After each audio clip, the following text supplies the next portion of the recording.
नमस्ते, मैं चंदा श्रीवास्तव आज एक नई कहानी के साथ। आज की कहानी करनी का फल। जगदीशपुर में ठाकुर अमर सिंह रहते हैं।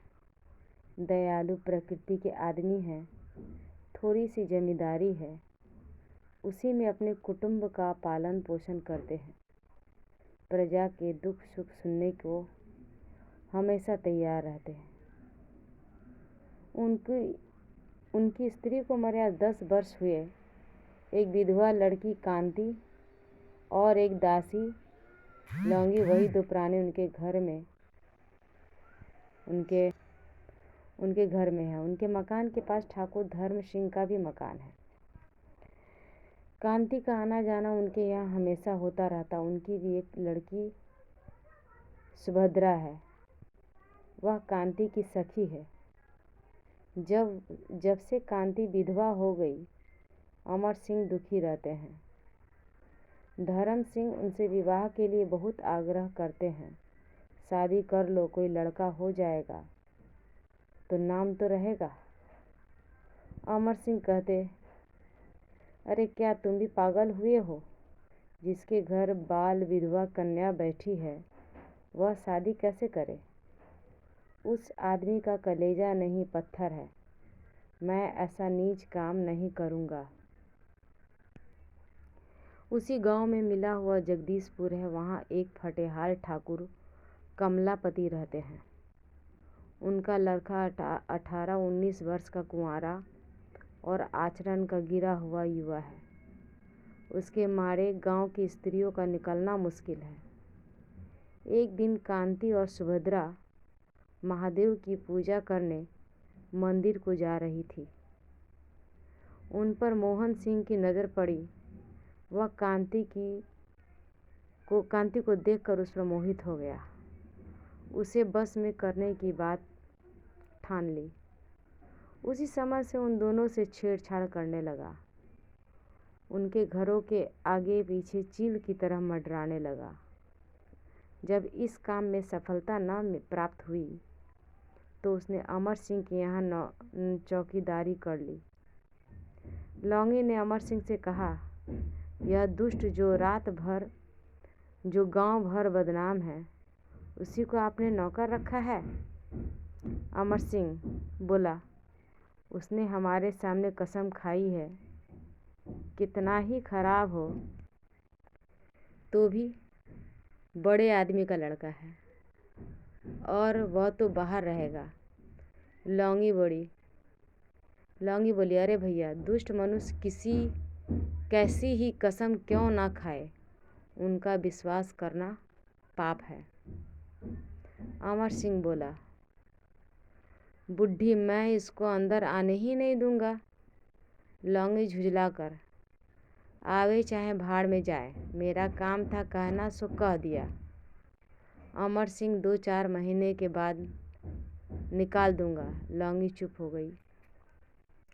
जब मोहन सिंह का राज है, पहले तो वह बाहर रहते थे, लेकिन अब कोई काम हुआ तो उस ठाकुर साहब के मुख से निकला नहीं कि अंदर पहुंच गए।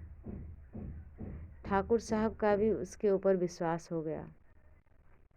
लौंगी सदा कांति के पास बैठी रहती, इसलिए मोहन सिंह को मौका न मिलता था। आखिर उसने प्रेम भरी चिट्ठियाँ लिखनी शुरू की। कांति दिल से चिढ़ती, पर लज्जावश किसी से न कहती। मगर आज कांति को खत मिला। उसमें लिखा था कि यदि आज तुम मेरा कहना ना मानोगी तो मैं सोते में उठा ले जाऊंगा।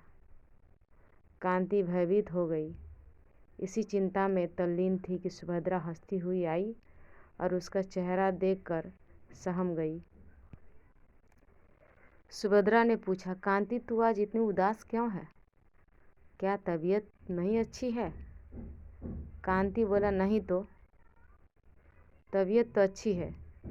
तुम मेरे कमरे में चलो तो मैं सब हाल बताती हूँ। सुभद्रा बोली, चलो। कांति ने पत्रों का बंडल सुभद्रा के सामने रख दिया।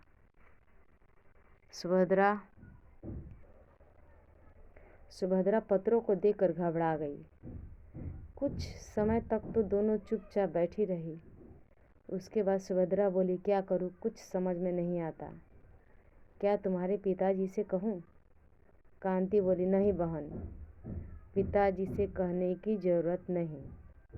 मज़ा तो तब है जब हम ही लोग इसका खबर लें। तुम मेरा साथ दोगी तो मैं सब बना लूँगी। मैं इस दुष्ट को अपने हाथ से सजा दूँगी और ऐसी सजा दूँगी कि वह भी याद करे। सुभद्रा बहन, क्या करोगी? कांति बोली, वही करूँगी जो ऐसी दशा में औरतों को करना चाहिए। सुभद्रा बोली, क्या करोगी, जरा मैं भी सुनूं। कांति बोली, उसी समय देख लेना, जो मैं कहूँ वह करती जाना। आज तुम शाम को यहाँ चली आना।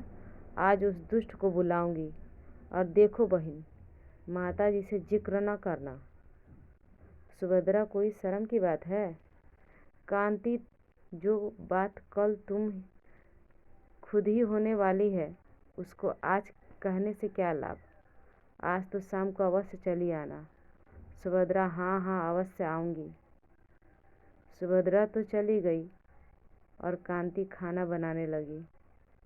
आज उसका जी उचाट था। खाना बनाकर पिता को खिलाया पर आप कुछ न खाया। रसोई से छुट्टी पाकर कांति अपने कमरे में चली गई।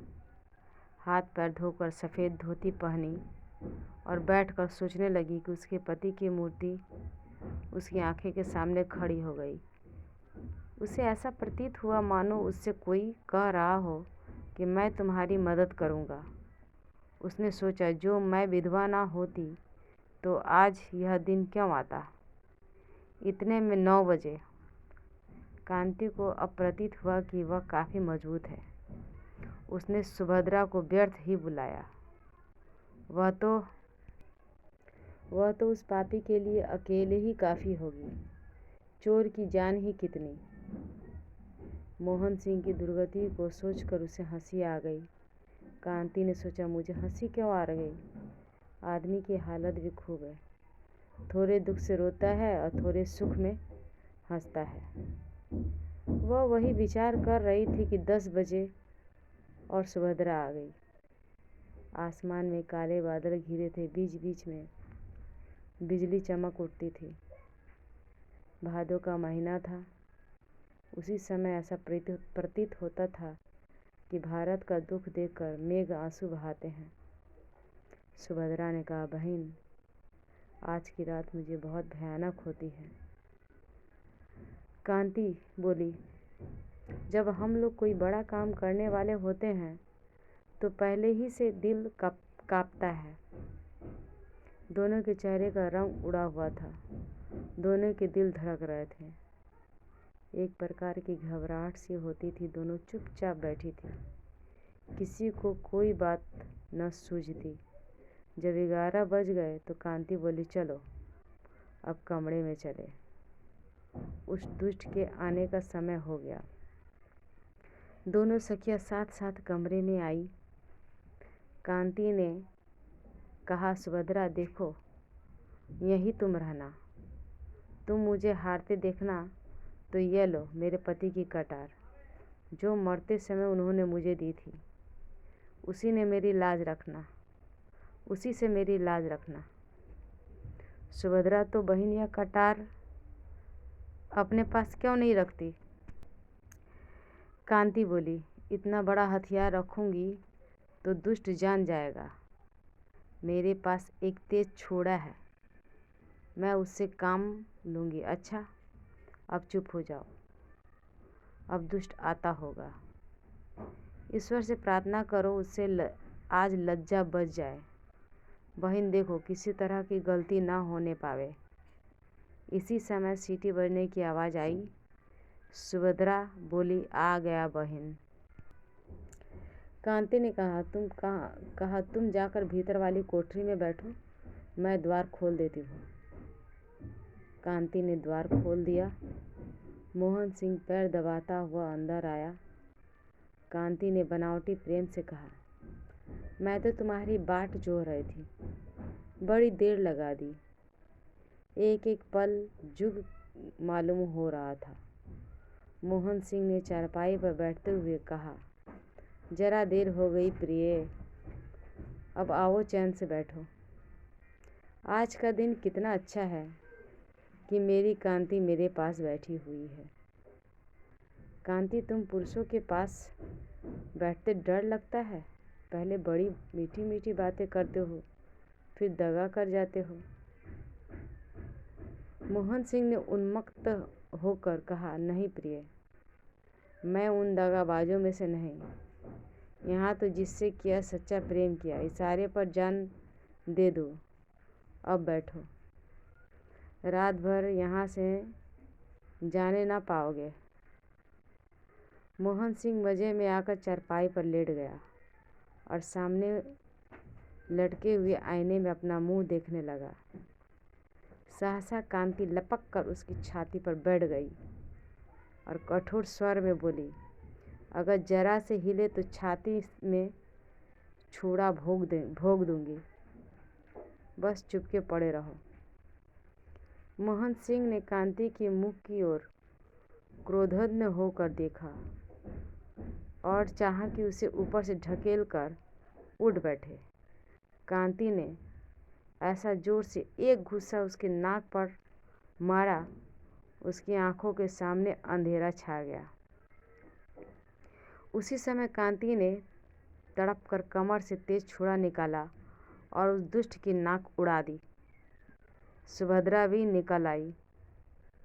दोनों मोहन सिंह के सामने तालियां बजाने लगे।